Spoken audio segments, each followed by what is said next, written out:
don't you hate it when parents, like, compare you to other children? Like, for example, like, when parents are like, yeah, look at Felicia, she got a 7 out of 8 on her test. You only got a 6. Like, it's so freaking annoying. Do I even care whether Felicia got a 7 or a 6 or a 5 or an 8 on her test? Do I even care? No, I don't. And then when, like, I respond, yeah, but Lucia got a 3 on her test. They're like, don't compare yourself to Lucia. Hello? Excuse me? Isn't that what you just did, honey? Isn't that what you just... Didn't you just compare me? And then also when they're like, oh yeah, come down for dinner, and your mom is like screaming at you. And like when you come like 10 seconds late, they get so mad at you and they're like, why didn't you come? We called you. It's all because of your phone. Honey, no, it's not because of my phone. And then when you come down early, the food isn't even ready. Excuse me? The food isn't even ready and it's not even on the table. And then they're like, go set the table. Girl, I thought you said dinner was ready. You brought me down here for dinner. And then dinner isn't even ready. Like, how? Why? I swear. And then they're like, oh yeah, go set the table. Like, I don't mind setting the table, but calling me down. And then the dinner not even being ready. Like, I came down here for food. Food. The yumminess that comes into my belly. The thing I enjoy the most. Food. So, parents, if you're watching this, please stop. Here's a song to get to know about me. I'll start with my name, my age, my height, my gender identity, and my favorite game. This is where I live now, and this is where I'm from. Here's what I do for work, and what I hope to become. Here's a guilty pleasure and a pet peeve, and something I like, a goal that I hope one day to achieve. And can I ride a bike? My favorite place I've been to, and a place I want to go. My favorite time of year, and my favorite TV show. Here's a random fact you might not guess. Surprise! A thing that brings me joy and brings me stress. I really try to avoid that. I have this many siblings, that's the size of my shoe. And I hope you'll use this song to let everybody get to know you. Okay, I don't know if this is a popular opinion or not, but babies or toddlers or any type of small child really get on my nerves. Like, they are so annoying. I would just be minding my business on my phone, just chilling on TikTok or whatever I'm doing, and a baby will come up to me, or a toddler with his huge, gigantic eyes, and be like, do you have games on your phone? Like, yes, I do, but, no, I'm not gonna give it to you because those games aren't for you. And they would just like sit there, and they are so spoiled that next time you see them, they're gonna be like if you let them have your phone, next time you see them, they're going to beg you for your phone again and again and again until your phone is basically cracked and dead. And if you say no, they're going to run up to their mom and they're gonna start crying and telling her that we're not giving you the phone, and they'll come up and be like, oh, come on, just please give them your phone. Like, no, I'm not gonna give my phone. It is my phone. My phone, not yours. Go buy your toddler a phone if they really want one. And don't ask to give my phone to them. And then, if you do give them their phone, also, your phone ends up being all musty crusty with their, disgusting fingerprints on it. So yeah, that's kind of why I hate them. Yeah. But at least it's quite a pleasure when we see them fall and cry. Yeah, that's nice. I swear to God, every single one of these Roblox stories on my For You page are the exact same, and I'm getting sick of it. So it all starts off with 2 boys and 2 girls. One of the girls is a bacon, like a really nice bacon, and the other girl is super mean, copy and paste. So then they say, oh my God, guys, we've been friends for 6 months. I think we should do a face reveal. So they're all like, okay, all right. So they all do a face reveal, and then they're like, oh, it's your turn, like to the copy and paste. And the copy and paste is like, oh wait, 1 second, I need to go to the bathroom. And then, like, while she's in the bathroom, she's actually looking for a picture on Google of this pretty girl. So then she shows it to them, and that one person goes, y'all, I already saw that photo on Pinterest. Show us all your real face or we'll kick you out. So the copy and paste is like, okay, I'll show my face. And it's either a 90-year-old grandma or it's like a 2-year-old kid. And then they end up getting kicked out and exposed. I'm not wrong, though. Hey guys, so first of all, thank you so much for over 40k. I'm going to be doing something to celebrate when we hit 50k, something big, so just stay tuned for that. And second off, I was thinking, I've been seeing a lot of these like accounts, like Minecraft accounts or robloXX accounts, like mine, making videos replying to people's comments, and I find it like really fun and interesting, and I really wanted to try. So, for example, AMZ Live, etc., and many more, and I find it like really fun, and I really wanted to try it. So if you guys could comment down one of those like weird comments, I'm gonna make a video replying to them, you know, the ones with the most likes. But yeah, don't worry, I will also post my normal content. I just wanted to try something new, you know? So yeah, also I'm glad I could sneak this post in, because my recent post was saying how I probably won't be able to post during the holiday, but look where I am now. So yeah, just comment down these things below, and I will make a video with them. So thank you so much, guys. Bye! Replying to people's comments, part 1, I guess. I swear, oxygen is so overrated, like, jeez. I know, right? Like, I definitely prefer H2O. Dogs or cats? I'd say dogs, because, like, I don't know, I just like them more. I don't want to say anything, because I'm gonna offend people, but yeah, I just like dogs more. Orange is called oranges because the color is orange, or it's orange is called oranges because they're oranges. Well, I believe, like, the fruit was made first. I feel like colors were invented after objects were with colors. I don't know, okay? This comment is confusing me too much. Take out all the H's and shush. Wait, S-H. Sus. Oh, hello, I want to know your opinions on glittery frogs. I've never actually met one, but I can imagine they're very swag. You sound like stories with Selena. Oh my god, really? I would have never thought of that. What is your favorite food? Sushi. 100%. Like, sushi is the best. You cannot tell me otherwise. Look, I'm in a video. Well, now you are. I won't breathe if you don't put me in a video. Oh, it's been 7 hours. You good? Bread. How does this have 45 likes? What is wrong with you guys? Hey guys, so I'm here with my best friend Rose, and if you guys were in my live, my meet and greet, you probably know her from there, and we promised we were going to do a story time from when we were kids. So, let's begin. So this is a story time about how we exposed someone that has been stealing our stuff. So basically we were in 2nd grade in school, and we would always bring fidget spinners in because, you know, they were very stress relieving and very trendy and stuff. Even though our teachers did not allow it. And I was probably the one who brought in the most fidget spinners, but the teacher would always take it because it seemed to be they were too distracting. Exactly. So the teacher would always take them away from us, and then she would always say, I'll give them to you the next day, but then she would never give them. She would always say that she had lost them, or I don't know, couldn't find them. And we thought that was normal teacher behavior. Maybe they had too much to handle. I mean, like, I get it, I guess. Yeah, but we still found it kind of suspicious. Who has been taking all of our fidget spinners? So, the next day, that day, we decided, me and my friends, so Rose, Claire, and Julie, we were like a friend group, and we decided that we were going to make a plan to sneak into the office of the teacher and see during lunchtime and see like whether our fidgets were there or not.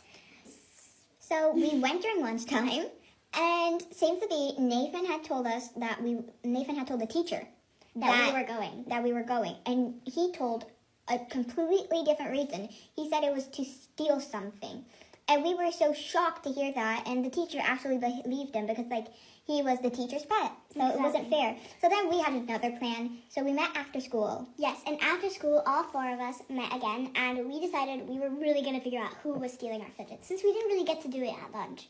Come back for part 2! This story is about my disgusting classmate Pablo. He always hit on me, saying things like, "Hey, pretty girl, too bad that your parents are poor. But don't worry, I can change that. Just come by my house tonight." It didn't matter how many times I told him to stop, it just got worse. And no one dared to put him in his place because his dad was a powerful politician. You see, I live in Honduras and our government is very corrupt. If you stood up to Pablo, he could tell his dad about it and you would be beaten up or worse. When I was 17, I suddenly developed a water allergy. The doctors didn't know why, but whenever water touched my skin, it burned like acid. I made an announcement to my class, telling them to be careful and not to throw any water at me because I'd get badly hurt. But of course, Pablo didn't believe it. He said, "Lily's just looking for an excuse not to have to shower anymore." Then he dipped his fingers into the water bucket and splashed water in my face. I screamed and desperately tried to wipe the water off my face, but it was too late. Small rashes came up all over my skin and it was so painful. Pablo still didn't believe me though and said I had created the rashes by scratching my face with my fingernails. Luckily though, after class was over, my crush Simon came over saying, "Sorry that Pablo treats you like that. He's a jerk. Are you okay?" "Oh, sure, I'm fine." Wow, I've had a huge crush on Simon for years and this was the perfect moment to finally ask him out. By the way, do you want to go to the beach with me this weekend?" "Oh, that sounds good, but I already have a girlfriend, so I can't. I'm sorry." Oh, stupid me. Of course he has a girlfriend. He was the perfect guy after all. But 2 weeks later, our class took a trip to the beach anyway. I couldn't go into the water because of my allergy, of course, so I only played volleyball with my friends, and that's when Pablo came over. "How are you?" "Fine. What do you want?" "Oh, I still think you're lying about your water allergy, so..." That's when he pulled a water pistol from behind his back and squirted water right at my chest. Within seconds, my skin turned red and then I passed out. I woke up again in a hospital where my mom who told me I had almost died. But guess who else was there? Pablo. I wanted to scream at him to go away, but I was too weak. He said, "I'm so sorry, Lily. I really thought you were joking when you said you were allergic to water. I already told your mom that my dad will pay for your hospital bills, and if there's anything I can do for you, let me know." That piece of garbage. Did he really think he could just say sorry and let his daddy buy his way out of trouble? No way! I pressed the buzzer for the nurse and told her to throw Pablo out of my room. But a couple hours later, he sneaked back in, wearing a cheesy mustache. He also brought roses and apologized over and over again. I gotta admit, it was kinda cute to see how hard he was trying to show he was sorry. So I let him stay and we ended up watching La La Land on his laptop. Maybe he was a good guy after all. He even slept on the floor next to my bed at night because he wanted to be near me in case something happened. Well, and then once we walked out of the hospital together, he kissed me, and I let him. I mean, yes, he'd been a jerk, but people can change, right? Our first weeks dating were awesome. We hung out at his big mansion that had a tennis court and a private cinema. But over time, his behavior got worse again. He pressured me into wearing sexy clothes and forbid me from seeing my friends. Sometimes he'd even order me to come to his house just so he could make out with me. And once he was done, he would kick me out again. I wasn't going to let him treat me like that. But when I told him I didn't feel respected and wanted to break up with him, he laughed and said, "I don't care how you feel. I promised my dad I'd marry you once I turn 18, and he hates it when people break their promises. So you better play along and be a good, obedient girl. And trust me, if my dad finds out that you dared to break up with me, he'll think you disrespected our family and he will take revenge on you." "But don't you want to marry a normal girl who isn't allergic to water? You always complain that I smell bad because I can't take showers and have to use powder to clean myself." "You are pretty and smart. Good enough to give my dad some grandchildren and good enough to entertain me for a while." So I stayed with him, even though he openly cheated on me. I would wake up in the middle of the night in our bed and find him making out with another girl. My life sucked bad, until I got into university. Because guess who I met there again? My old high school crush, Simon. We got to talking and I asked if he was still with his old girlfriend. "No, I broke up with her after she got drunk at a party and cheated on me." "Oh, I'm sorry. But wow, she must be stupid to cheat on you. I mean, you are kind of the perfect boyfriend." That's when, without saying a word, Simon pulled me to him and kissed me. I never wanted that kiss to end, but I pushed him away, saying, "Sorry, we shouldn't have done this. I'm still with Pablo, and if he finds out about this, you'll be dead." "I don't care," Simon replied, and we started dating in secret. For a few months, I thought we'd get away with it. But one night, Pablo asked me, "I heard you are close friends with Simon from our high school?" "What? No! He's just in one of my classes. I hardly know him." "But Carlos told me he saw you and him holding hands." I responded, "Well, maybe Carlos is lying?" But I could tell Pablo didn't believe me. "You know what I have to do now, and it's all your fault." I started crying, begging him not to hurt Simon, but Pablo pushed me away and ordered 2 of his dad's security guards to follow him.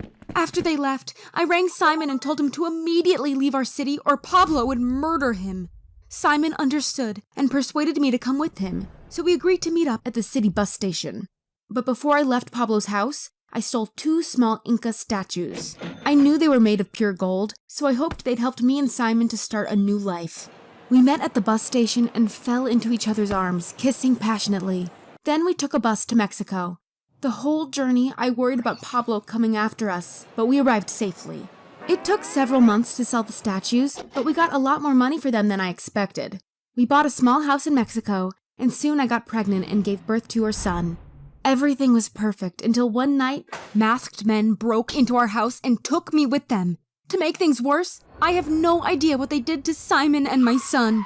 They drove me to a small private airstrip, and that's when I realized that Pablo must have tracked me down and was now bringing me back to Honduras. I cried the whole flight, hoping Simon and my son were still alive. Once I arrived, I was picked up by Pablo. He had a big grin on his face and said, "How are you, my sweetheart?" He tried to hug me, but I pushed him away, screaming, "What have you done to Simon and my baby?" Instead of answering, he just smiled and told me to get into his car. I had no choice, so I did what I was told. When we arrived at his house, I immediately felt like a prisoner. "Now that we are finally reunited, I'm gonna marry you as soon as possible. Let's say tomorrow. And before you think of saying no, remember, I know where your mom lives." I was devastated. My son and boyfriend were gone, and now I had to marry Pablo. As a sick joke, he even invited my mom to our wedding. She was very happy to see me marry into a rich family because she didn't know how miserable I was. The ceremony was weird. It was only me, Pablo, the pastor, and my mom. At the altar, I asked him, "Why me? Why not some other girl?" "Oh, it's because the more you despise me, the more I feel attracted to you. Now shut up and kiss me." That was the beginning of my new life. I was a prisoner in a gilded cage, but actually it wasn't as bad as I had imagined it, because I was still allowed to go out as long as Pablo's bodyguards were with me at all times to make sure I wouldn't run away again. I drove around in armored luxury SUVs to go shopping, but it felt wrong spending Pablo's money because my country is so poor, and I hated living in luxury while there were so many kids begging on the streets. Of course, I also didn't forget Simon and my son. I promised myself I'd run away and find out what happened to them, to see if they were still alive. But then the worst thing happened. Pablo had gotten me pregnant. Now I was trapped. There was no way I'd run away and leave my baby with Pablo, but if I took him with me, Pablo would hunt me down again. Luckily, when I gave birth to my second son, Lucas, Pablo's dad, Emmanuel, started spending a lot of time with us because he wanted to get to know his grandson. And as I got to know Emmanuel, I realized that he was actually a very decent man. That's why I told him how his son Pablo was mistreating me. His reaction surprised me. He said, "Yes, I know that my son is an idiot. He doesn't know how to treat a woman right. But I promise that if you raise my grandson well, so he's nothing like his father, I'll make sure he gets my full inheritance." Then he told Pablo to never disrespect me again or he'd regret it. I knew I was part of the family now, and not just some bimbo anymore. Pablo's dad gave me my own house and the baby, as well as a monthly allowance. It's not a bad life, and I love Lucas dearly, but I'm also still thinking a lot about Simon and my first son. I've already tried to contact them, but either they are hiding or dead and in heaven.